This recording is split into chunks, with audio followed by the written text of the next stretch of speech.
उड़ीसा ने बहुत अच्छा किया है पिछले 2-3 साल। किसी भी फाइनेंशियल पैरामीटर पर देखें, चाहे ग्रोथ हो, चाहे इन्फ्लेशन मैनेजमेंट हो, चाहे कोविड मैनेजमेंट हो, उस पर बहुत अच्छा किया है।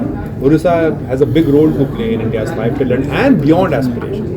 And as Odisha has a bigger role to play, we want to be part of Odisha contributing to India's aspiration, and that's why we are here. Second specific one really is a huge amount of talent which we think is available. बहुत talent यहाँ पर available है, बहुत education institutions यहाँ पर established हैं. They churn out so many good technology people, general management people, and so on and so forth. Many of them just go outside of Odisha. वो बाहर चले जाते हैं, बाकी प्रदेश चले जाते हैं और उन प्रदेश की इकोनॉमी को सपोर्ट कर रहे हैं.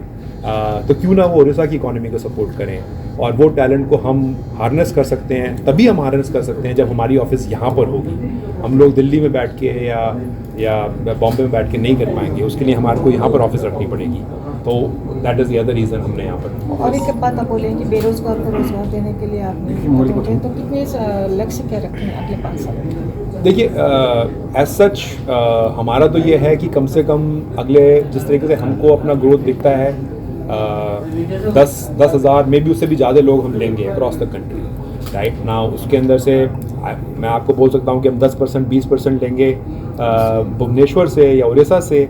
पर अगर मेरे को 25% लोग मिलते हैं तो मेरे लिए और भी अच्छा है, बिकॉज फिर मैं ज़्यादा ग्रो कर सकता हूँ. सो आई थिंक कोई लिमिट नहीं है. I won't put a number, but जहाँ पर हमको टैलेंट मिलता है हम लोग वहाँ पर जाते हैं.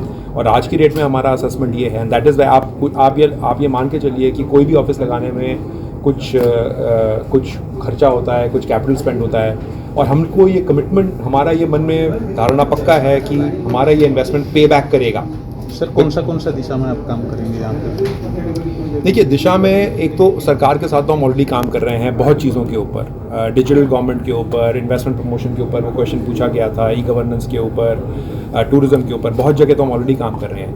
अभी हमारा ये है कि सरकार के साथ तो काम चलता रहे हमारा, बट जो प्राइवेट सेक्टर, जो इमर्जिंग प्राइवेट सेक्टर है, उसके ऊपर हमारा काम बढ़ेगा. बिकॉज एज उड़ीसा का इकोनॉमी ग्रो करेगा, अभी हमने बोला कि प्राइमरी से सेकेंडरी में लोग जाएंगे, तो प्राइमरी से सेकेंडरी में जाने में प्राइवेट सेक्टर जाएगा.